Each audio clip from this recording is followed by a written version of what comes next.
नमस्कार, मैं विक्रम और आप देख रहे हैं जर्नलिस्ट यूपी लाइव न्यूज। देश दुनिया की तमाम बड़ी खबरों को देखने के लिए हमारे चैनल को तुरंत सब्सक्राइब करें और कमेंट बॉक्स में अपनी अमूल्य राय जरूर दें। आइए आपको दिखाते हैं इस वक्त की सबसे बड़ी। उत्तर प्रदेश के इटावा में कथा वाचने गए यादव समाज के व्यक्ति पर जानलेवा हमला हुआ।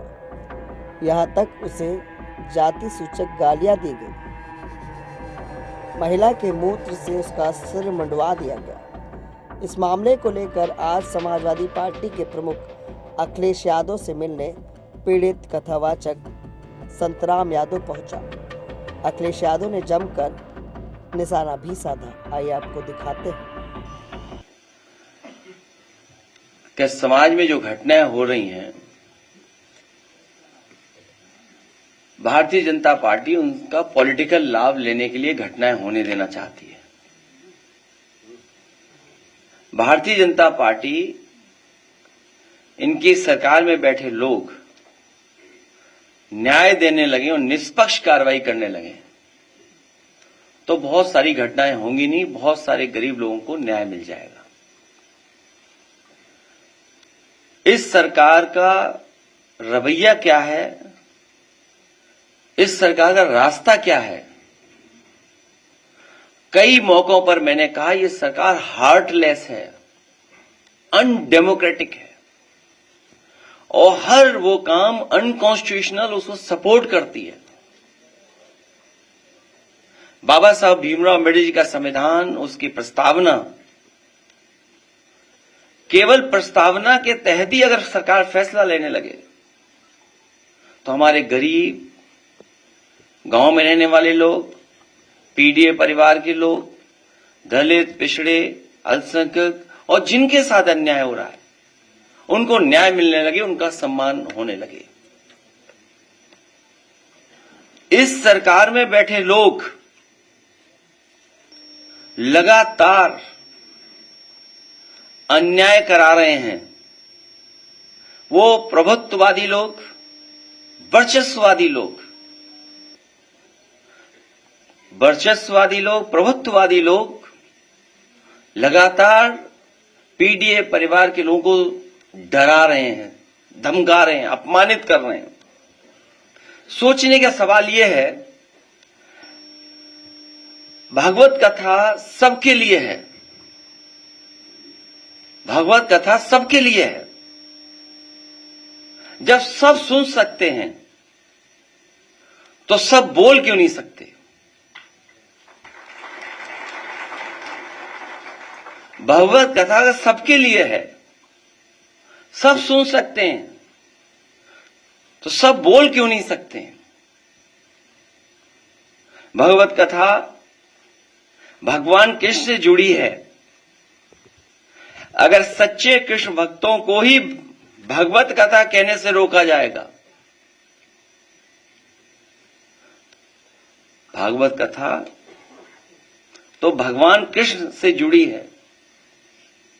अगर सच्चे कृष्ण भक्तों को ही भागवत कथा कहने से रोका जाएगा तो कोई ये अपमान क्यों सहेगा?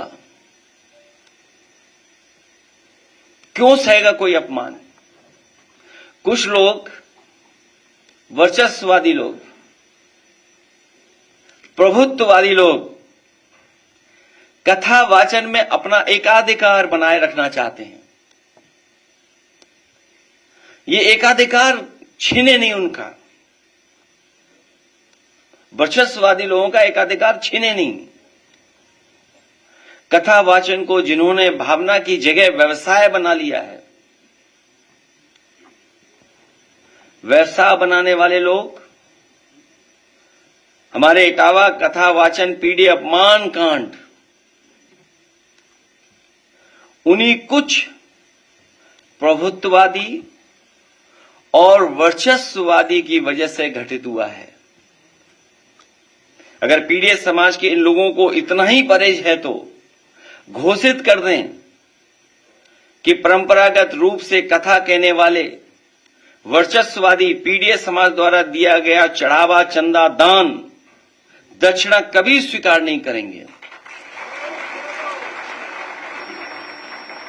और अगर एकाधिकार ही आपको लाना है तो समय समय पर आप बहुत दावा करते हैं कि 370 खत्म किया है। तो देश में आप कानून ले आओ कि कथा वाचन का काम और एकाधिकार के लिए कानून ले आइए कि आप ही कह सकते और कोई दूसरा नहीं कह सकता। अगर पीडीएस समाज से इन लोगों को इतना ही परहेज है तो घोषित कर दें कि परंपरागत रूप से कथा कहने वाले वर्चस्ववादी पीडीएस समाज द्वारा दिया गया चढ़ावा, चंदा, दान, दक्षिणा कभी स्वीकार नहीं करेंगे। प्रभुत्ववादी और वर्चस्ववादी समय समय पर कभी घर को गंगा जल से तो कभी मंदिर को धुलवाकर पीडीएस समाज का मानसिक उत्पीड़न व अपमान करते हैं और अब तो सिर तक मुड़वा रहे हैं। अभी तक तो हमने आपने वो घटनाएं सुनी देखी जहां पर घरों को गंगा जल से धोते थे ये लोग। अगर कोई पीडीए परिवार का मंदिर चला जाए तो मंदिर को गंगा जल से धोते हैं और अब तो सीमा लांघ गई ये वर्चस्ववादी। आखिरकार किसका आशीर्वाद है? क्या सरकार का आशीर्वाद नहीं है जिसकी वजह से सर तक मुंडवा दे रहे हैं, पेशाब तक करवा दे रहे हैं और रात भर पीटने के साथ साथ उनकी ढोलक छीन लेना, हारमोनियम छीन लेना, दबाव बनाकर के कितने पैसे देना था कथावाचक के लिए, उसमें जो खर्चा हुआ वो खर्चा नहीं दोगे तो रात भर पिटोगे, अगर पैसा दे दोगे तो बचोगे। आखिरकार ये वर्चस्ववादी और प्रभुत्ववादी लोग इतनी ताकत कहां से पा रहे हैं? भाजपा राज में पीडीएस समाज को हे दृष्टि से देखा जाता है। आदरणीय रामजी सुमन जी ने तो कुछ घटनाएं बताई हैं, कुछ महत्वपूर्ण पदों पे बैठे लोगों के बारे में बताया है। सुना है हमने कि देश की सर्वोच्च सीट पर बैठने वाले के साथ भी कभी अपमान हुआ है। देश के राष्ट्रपति भी हे दृष्टि का सामना कर चुके हैं। सच तो यह है कि जैसे जैसे पीडीएस समाज में चेतना और जागरूकता बढ़ती जा रही है वैसे वैसे पीडीएस समाज पर मनोवैज्ञानिक दबाव बनाने के लिए वर्चस्ववादी के पीडीएस समाज पर अत्याचार बढ़ते जा रहे हैं। जो पाल समाज की बेटी के साथ अन्याय हुआ, अगर उसके परिवार के लोग खड़े हो गए तो उसके पिता पे भी मुकदमे लगा करके जेल भेज दिया, इनाम भी घोषित कर दिया। हमारी पार्टी के अध्यक्ष उस परिवार से मिलकर के उस परिवार को न्याय दिलाने के लिए, उस परिवार की मदद के लिए जा रहे थे तो पुलिस लगाकर रोक दिया। आखिरकार ये वर्चस्ववादी और प्रभुत्ववादी लोग चाहते क्या हैं? पीडीएस समाज पर लगातार बढ़ते हमलों का असली कारण यह है कि वर्चस्ववादियों को लगता है कि उनके पीछे आज भाजपा की वो सरकार खड़ी है जो सदियों से शक्तिशाली रहे लोगों की सरकार है और वो उन्हें बचा लेगी। लेकिन अब पीडीएस समाज की एकता और एकजुटता इसका जवाब डट करके देगी। अगर भाजपा को लगता है कि भागवत या कोई कथा कहने पर एक वर्ग विशेष का ही अधिकार है तो फिर वो इसके लिए भी कानून बना करके दिखा दें। कई बार कई कानून के लिए बहुत दावा करते हैं लोग, तो इसके लिए भी कानून बना लें कि इसके अलावा कोई कथा वाचन नहीं कर सकता। जिस दिन पीडीएस समाज ने अपनी कथा अलग से कहने शुरू कर दी उस दिन इन परंपरागत शक्तियों का साम्राज्य ढह जाएगा। और मैं तो एक ही बात कहूंगा, भाजपा जाए तो हम सबको चैन आएगा। और घटनाएं कोई एक दो नहीं है। सुल्तानपुर में महेंद्र प्रताप मौर्य जी एडवर्ड को गोली मार करके मार दिया गया। घटना महोबा की याद होगा आपको। पिछले महीने की बात है, मैं यहां नहीं था, मैं बाहर था, लेकिन हमारे लोग पहुंचे और परिवार की मदद कर करके भी आए थे। दलित नवविवाहित जोड़े को सामंतवादियों ने चप्पल उतरा के उन्हें घर से गुजरने को कहा। जब उन्होंने मना किया तो दूल्हे को, उसके परिवार को और नवविवाहितता को बुरी तरह मारा गया। क्या ये कोई कल्पना कर सकता आज के समय पर, जब हम विश्व गुरु बनना चाहते हो, दुनिया को हम सस्टेनेबल डेवलपमेंट की बातें बताना चाहते हो, दुनिया में हम विकसित भारत बनाकर के खड़ा करना चाहते हो, दुनिया में ये कहते हो कि अब हमसे आगे कुछ ही अर्थव्यवस्थाएं, वहां पर सोचिए नई नई शादी हो, आप हमारे घर के सामने से तभी निकल सकते हैं जब आप चप्पल उतार करके जाएंगे, और नहीं ऐसा करते हो तो आपको अपमानित होना पड़ेगा।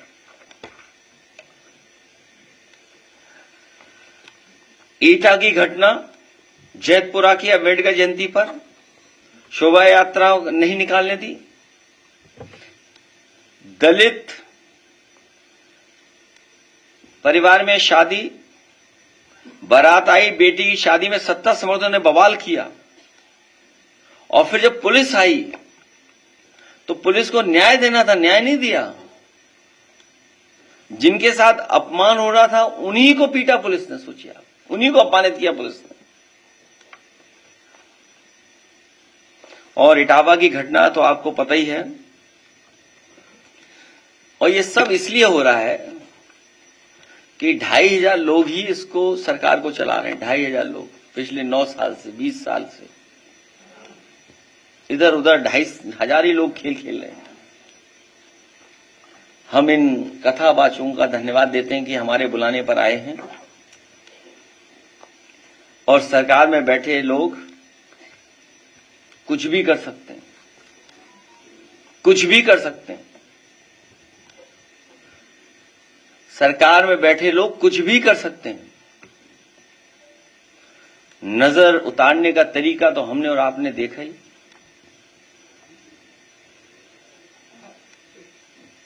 बस बच ही गया कोई। मैं अपने कथावाचकों से कहूंगा कि 1 मिनट कुछ बजा करके सुना दें या गा दें।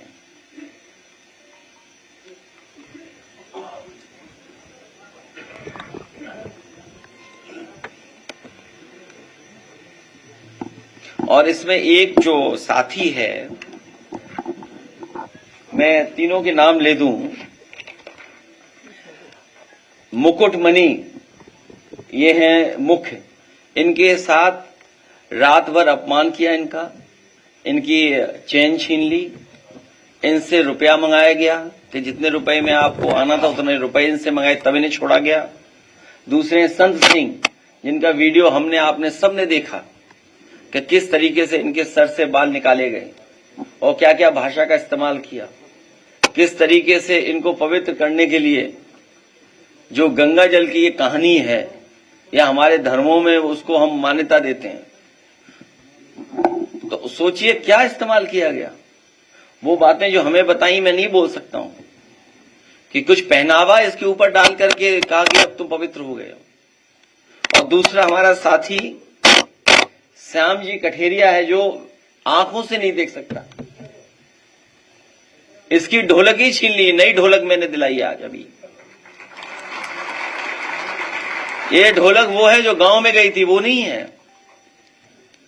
ये ढोलक दूसरी है जो अभी नई दिलाई है। इनको बुला करके यहां आपके सामने बैठा करके हमारा मकसद ये कि इनका सम्मान हम लोग कर रहे हैं। इनका जो पैसा और लूट लिया उन्होंने, उसकी तो बाद में एफआईआर लिखाएंगे। जो कुछ है हम उनका सम्मान करेंगे। आप कहेंगे थोड़ा बजा के सुना दो, बीच में कैसे आप आएंगे? हैं? अरे माइक कर दो दादा, अरे आवाज आएगी।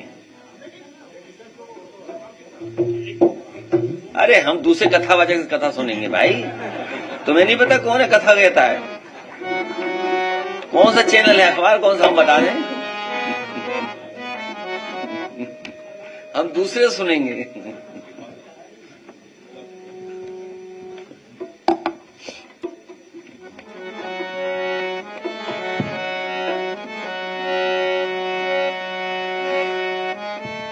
सच्चिदानंद रूपाय विसुत्पत्त्यादेतवे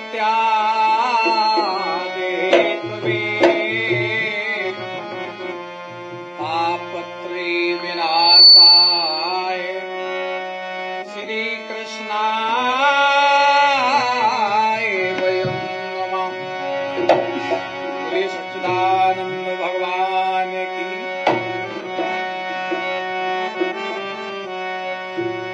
हे नेताजी मेरी ध्वनि को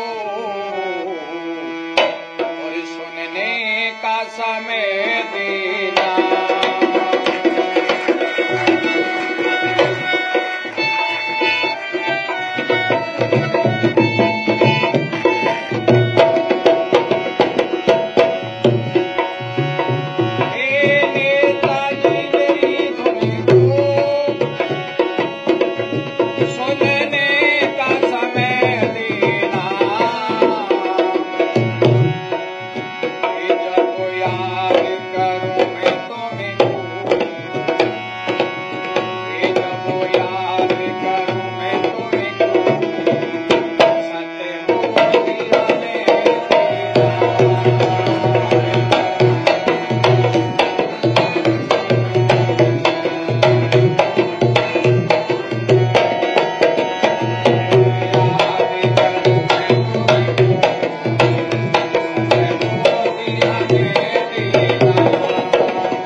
जाता है ज्यों पानी का प्यासा।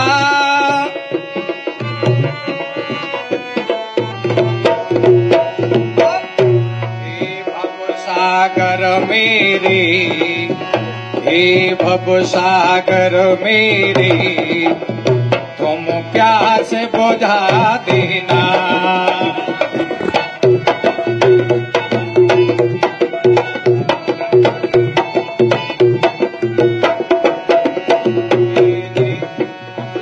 हे नेताजी मेरी ध्वनि को सुनने का समय देना।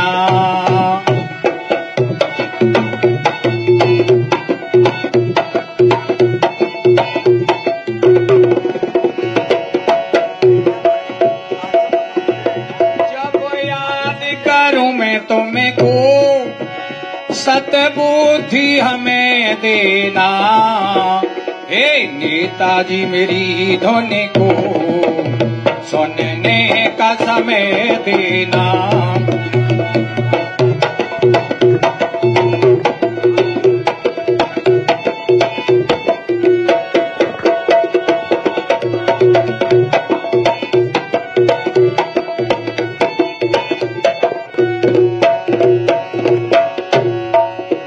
संसार सरोवर है फिरता मारा मारा, संसार सरोवर है।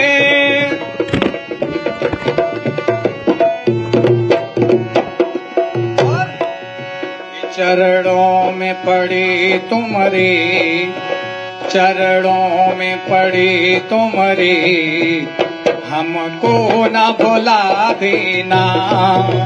चरणों में पड़ी तुम्हारे, हमको न भुला दे।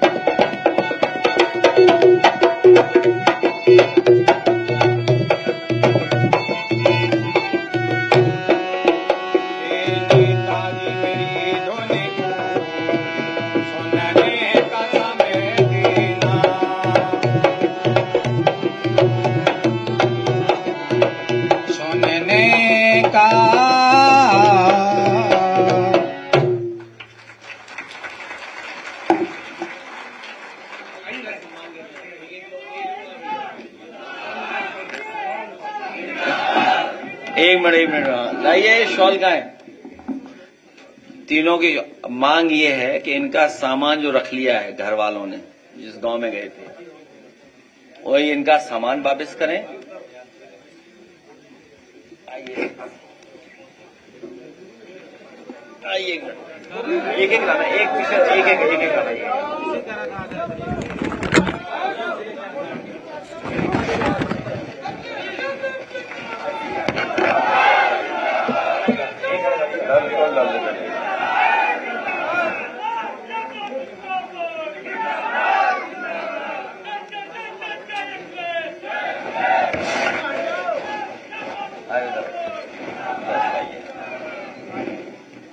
अब बताओ, ये बेचारा आंख से नहीं रहा, इसको भी मारा, कठेरिया को। हाँ लाओ, गुर्जर समाज की तरफ से इधर आइए, इधर आओ, इधर आओ, ऊपर आइए।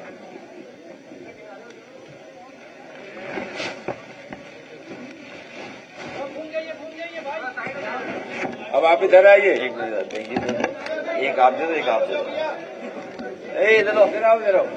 और इन्हें हम लोग अभी तो ये लिफाफे में 21 हजार रुपए हैं, लेकिन इनको हम लोग पार्टी की तरफ से 51 हजार रुपए दे रहे हैं। आइए आ गया लो, ठीक था। अभी बैठो, दोनों माजिद इसको आ जाने दो, झोजा को आने दो, और मान विधानसभा अध्यक्ष अपना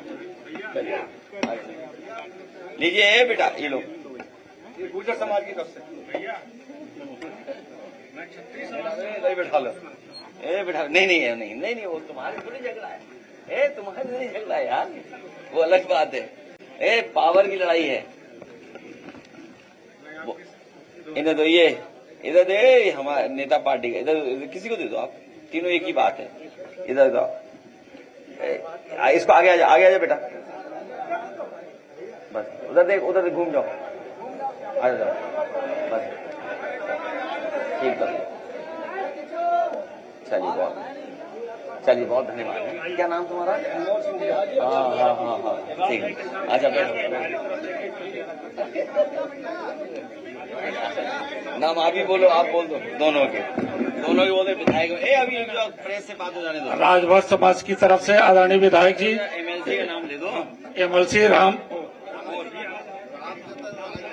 एमएलसी राम जतन राजभर जी, इन कलाकारों पर इनकी मदद के लिए 2100 रुपया, और डॉक्टर आर.के. वर्मा जी, विधायक रानीगंज, 3000 रुपया।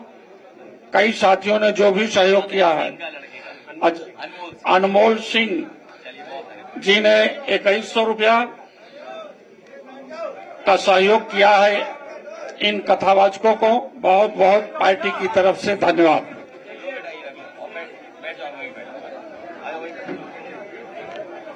योगेश वर्मा जी, डॉक्टर प्रदीप यादव विधायक औरैया की तरफ से 5000 रुपए का सहयोग। अरे प्रदीप जी ने भी जेब से निकाल दिया। लो, ये आपस में बांट लेना बराबर, बराबर बांट लेना। पीलीभीत के जिला अध्यक्ष जी ने 5000 का सहयोग किया। एमएलसी साहब ने, एमएलसी साहब ने अभी हम भी चंदा सहयोग किया 5000 रुपए का। विजय पासवान जी ने 5000 का सहयोग किया। अरे जानते हैं, दे दो, नाम ले दो, दीजिए। क्या नाम? अनूप शर्मा। अरुण शर्मा जी ने 2100 रुपए का गुसाईगंज कनौज। बस बस ज्ञानेंद्र शर्मा जी 2100 रुपए। आम ले रहे हैं, बैठो बैठो, ये शर्मा जी ऊपर आ जाओ। चलिए, बहुत धन्यवाद। अरे बस जयप्रकाश अंचल जी विधायक जी 2100 रुपया। विवेक कहार वाराणसी से 2100 रुपया। अच्छा, हम देख लेंगे। चलो, चलिए, धन्यवाद है। आनंद यादव विधायक बहराइच कैसरगंज 2100 रुपया। अच्छा, चिंता पासवान प्रधान 1000 रुपए। बेलथरा रोड। सभी साथियों को बहुत बहुत धन्यवाद।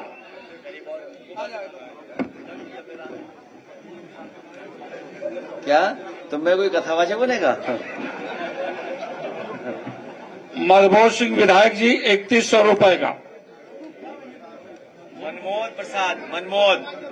प्रसाद जी। डॉक्टर रणवीर चौधरी जी बाकी 2000 रुपए। अब आइए, मत हमें दे देना बाद में। लाओ। आमिर चौधरी जी। अनिल यादव जी 3000 रुपए। 5100 रुपए चेयरमैन अतरौली।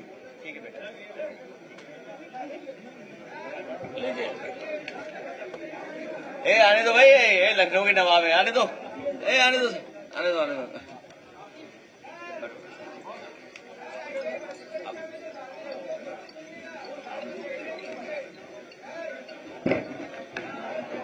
ये 2 लोग आ जाएं, उनमें जो भर्ती वाले हैं 2-3 लोग आ जाएं। आने दो, इन्हें भर्ती वाले बच्चों को आ जाने देना।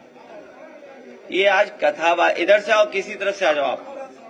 अरे आप क्यों दे रहे हो? बस ठीक है, क्यों बताते हो? बस छोड़िए, अब आ जाओ, बैठ जाओ। बाद में अध्यक्ष जी को लिख के दे देना, सबके प्रेस नोट में नाम चले जाएंगे, ठीक है, फोटो सहित। वो आए दूसरे भर्ती वाले।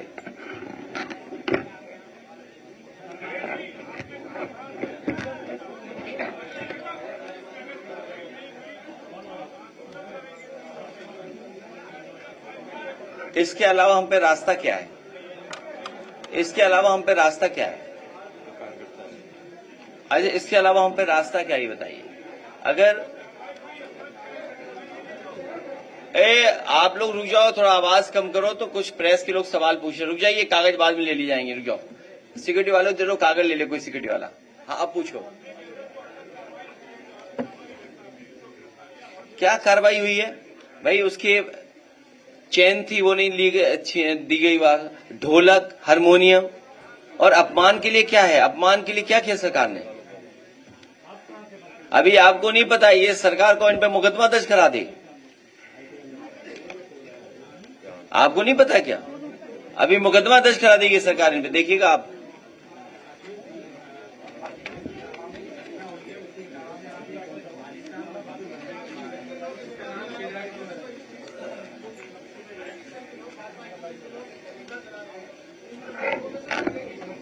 बीजेपी पूरी हिस्ट्री सीटर है, ये नहीं पता आपको?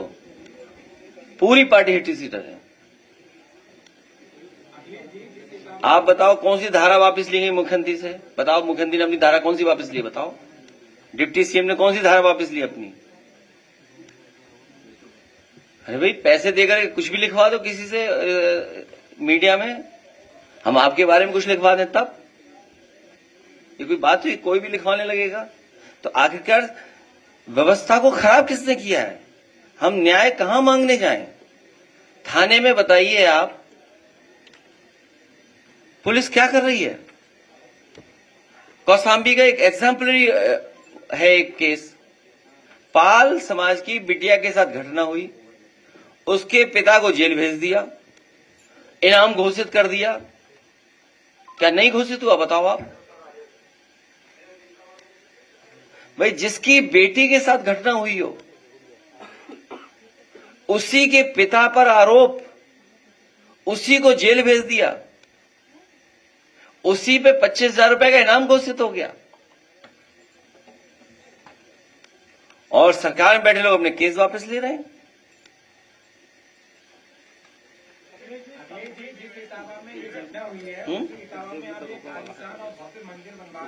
हाँ हाँ हाँ, अरे अभी हाँ ठीक याद दिलाया। देखिए अभी एक साथी यहाँ आया, दरोगा ने उस पे, आजमगढ़ का है, कैश ले लिया, जेब से निकाल लिया पैसा।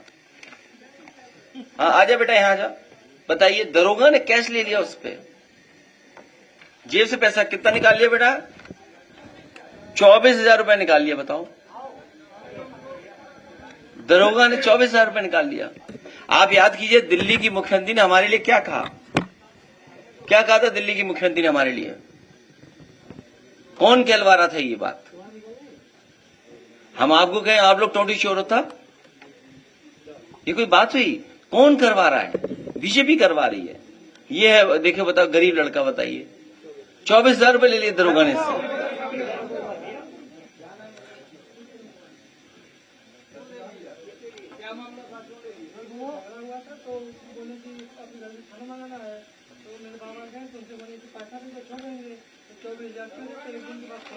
हाँ देखिए आप,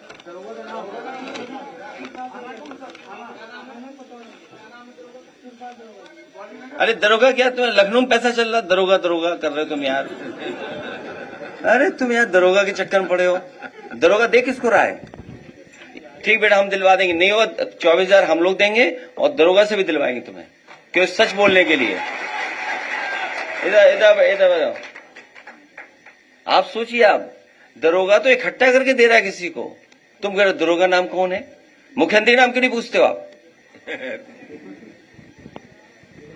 किसके पास जा रहा पैसा?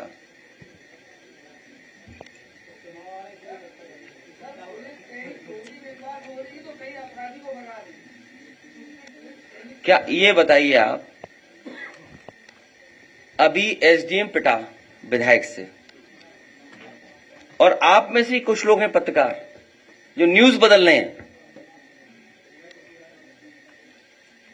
जो अखबार आरएसएस बीजेपी का है, बिका हुआ अखबार, वो क्या न्यूज बदल रहा है?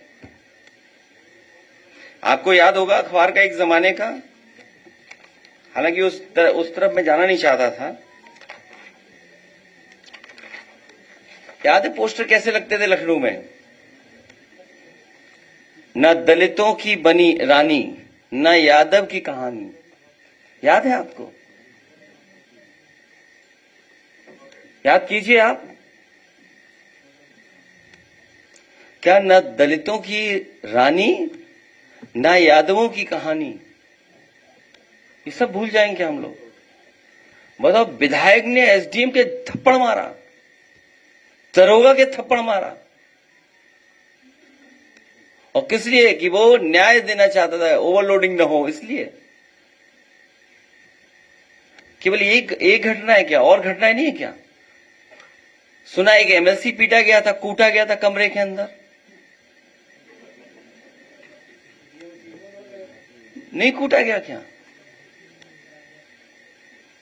कानपुर में देखो डीएम और सीएम आपस में झगड़ा कर रहे, बिजली चली गई, डायलिसिस पे आदमी मर गया। सोचिए आप, उत्तर प्रदेश क्या काम कर रहे हैं, और अपनी आप नजर उतरवा रहे हो। सोचिए आप, ये हाल उत्तर प्रदेश का।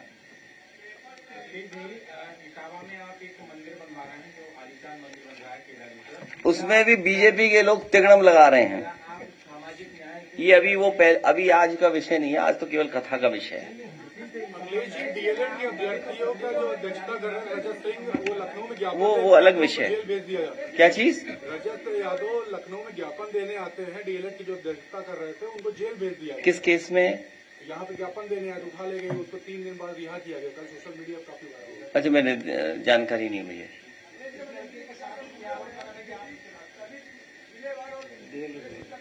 मेरी जानकारी में नहीं है। किसका आयोजन कर रही है? पहले कथावाचकों में बात कर लो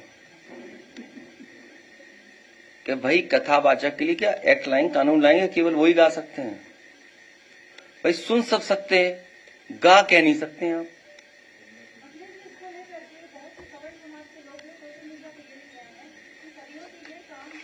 मैंने कभी सवर समाज को नहीं कहा, मैंने केवल वर्चस्ववादी कहा है। समर्थ समाज को क्यों बुरा लग रहा है, ये आप चेक करिए। उनको क्यों तकलीफ है? भाई हमने तो किसी को नहीं कहा, हमने तो वर्चस्ववादी कहा। भाई हमारे रामजय सुमन जी के साथ किससे किया? वर्चस्ववादी लोगों ने किया। यहाँ सब समाज के लोग बैठे हैं, आप में सब समाज के लोग हैं। अभी एक साथी आया जो कथावाचक को सम्मान दिया, वो पीछे बैठा है साथी। तो ये थोड़ी है कि, लेकिन बीजेपी कुछ और तरीका अपना रही है।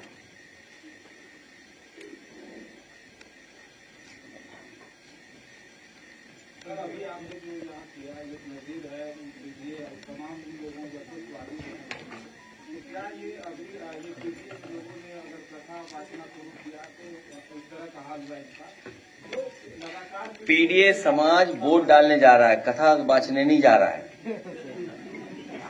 इस बार वोट डालने जा रहा है, यही डर है उनको। इसीलिए जब वोट डालने की सूची बनती है, किन किन अधिकारियों की पोस्टिंग होगी, पीडीए नहीं होगा उसमें। आप अयोध्या का एक एग्जाम्पलरी केस है, आप पढ़िए ना, देखिए। राइट फ्रॉम जहां से बोर्ड पढ़ने से लेकर आखिरी तक, किसको कहां पोस्टिंग होनी है, किसको क्या टारगेट फिक्स है, किसको कितना वोट देना है, कौन सा मंत्री किस बूथ पर रहेगा। मंत्री का आदमी पकड़ा गया, कितने हजार लोग बाहर से आए।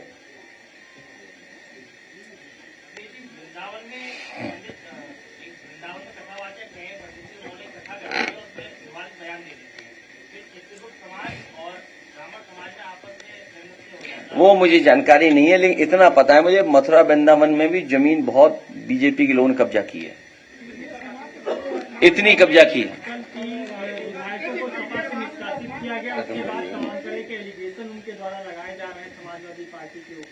तुम लोग समझदार नहीं हो।